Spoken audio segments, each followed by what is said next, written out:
Assalamualaikum warahmatullahi wabarakatuh.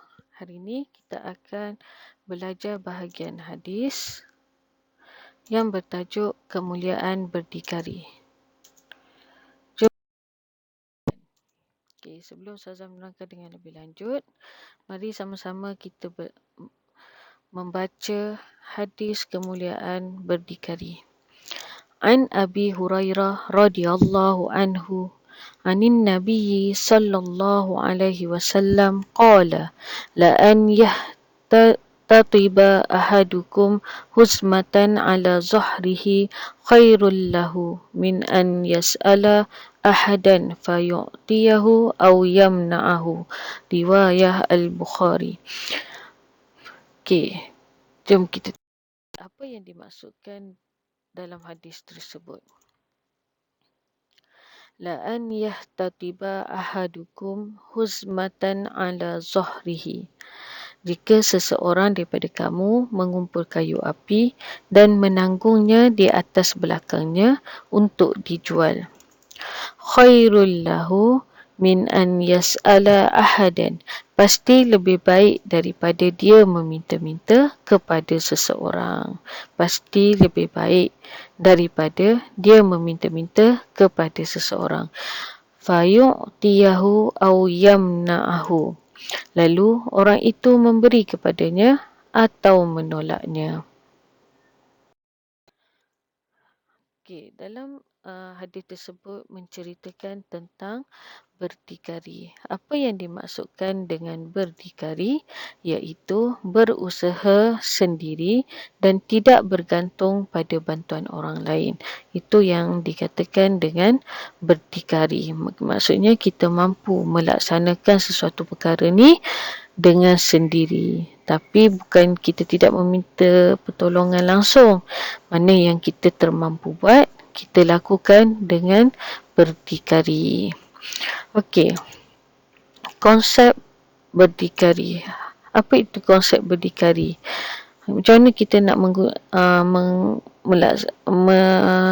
mengetahui bahawa apa yang kita lakukan itu adalah kita berdikari. Macam mana kita nak menggunakan konsep berdikari?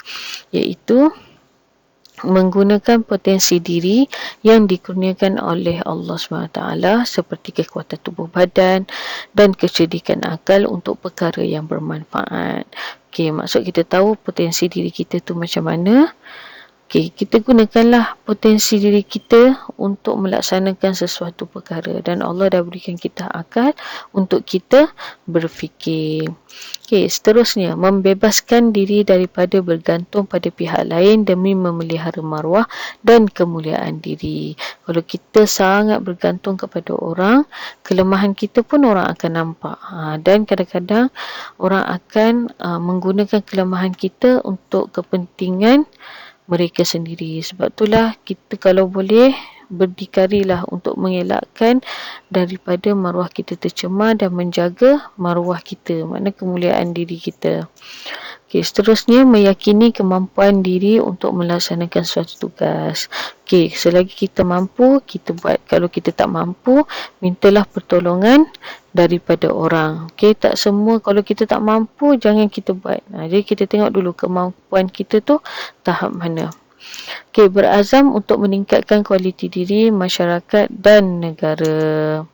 Berusaha dengan bersungguh-sungguh untuk menyara kehidupan. Bila kita berdikari, kita berusaha dengan usaha kita sendiri, dengan kudrat kita sendiri, kita akan menghargai setiap peluang yang kita dapat. Kita akan menghargai setiap perkara yang kita buat dan kita dapat. Kelebihan berdikari. Apa kelebihan berdikari? Dari segi agama, menjadikan Islam dipandang tinggi kerana umatnya rajin berusaha. Makna agama-agama lain tengok, oh Islam ni bagus, agama Islam ni bagus, mengajar umatnya berdikari. Dari segi ekonomi, mendapat sumber pendapatan yang diyakini halal. Contohnya kamu nak berniaga. Kamu tak dapat kerja, tak apalah, dengan aku akan buat suatu perkara yang mengikut kemampuan aku, dan yang pasti aku buat perkara ni adalah halal. Bila halal, sumber ekonomi pun akan menjadi halal lah. Apa yang ekonomi negara pun diyakini halal. Okey, pendidikan melahirkan modal insan yang berkepakaran tinggi melalui penerokaan ilmu dan kemahiran. Okey, maksud kat sini bila kita berdikari, kita tahu kelebihan kita, kita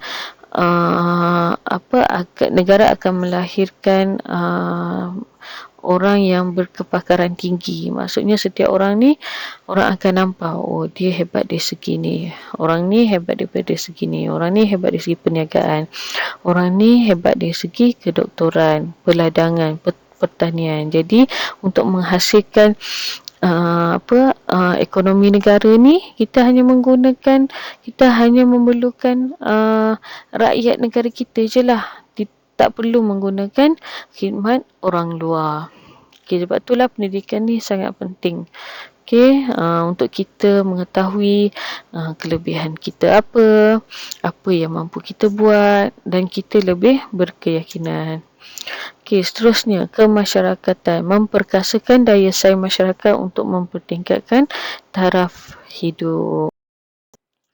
Okay, seterusnya. Okay, apa pengajaran yang kita perolehi dari hadis tersebut? Okay, yang pertama, sebagai umat Islam, kita hendaklah memandang mulia kepada pekerjaan yang halal, walaupun hasil yang sedikit. Sebab itulah apa-apa yang kita buat, apa yang kita laksanakan, mestilah kita niat kerana Allah. Sebab apa?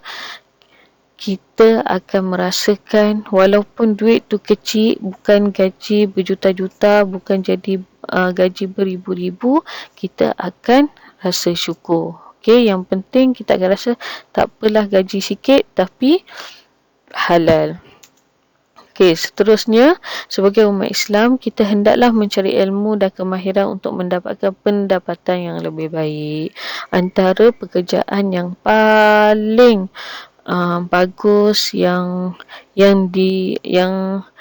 digalakkan adalah perniagaan. Sebab apa? Kita nampak perniagaan yang kita buat ni sama ada halal ataupun tidak. Okey, sebagai umat Islam, kita hendaklah menghindari perbuatan meminta-minta dan bergantung pada orang lain demi memelihara kemuliaan dan maruah diri. Kita dilarang untuk meminta-minta, nak tu, nak ni. Okey, sebab apa? Benda macam tu lah membuatkan kita tak rasa untuk berdikari. Kita rasa, oh tak apa, aku tak buat, tak apa. Sebab akan ada orang yang bagi dekat aku. Okey, elakkan daripada meminta-minta. Rasa segan bila kita nak meminta. Okey, berusahalah supaya kita rasa supaya hidup kita ni rasa dihargai. Okey. Okay, seterusnya, sebagai umat Islam, kita hendaklah membantu orang memerlukan pertolongan mengikut keupayaan agar hidup dirahmati. Dalam kita sedekah tak semestinya duit. Okey. Dan bila kita bersedekah, kita akan rasa setiap apa yang kita buat ni, dalam kita berdikari ni, ada orang yang memerlukan. Kita tahu, aku pun susah juga dulu. Jadi aku perlu tolong orang. Jadi semuanya saling berkait antara kita sebagai individu dan kepada masyarakat, orang di sekeliling kita. Sebab itulah kita sangat digalakkan untuk berdikari. Dalam Islam pun meminta kita untuk berdikari. Okey, sampai sini saja. Terima kasih. Semoga video ini bermanfaat untuk anda. Jangan lupa jawab soalan yang diberikan. Okey, semoga pembelajaran ini memberi kita kesedaran untuk kita berdikari. Okey, terima kasih.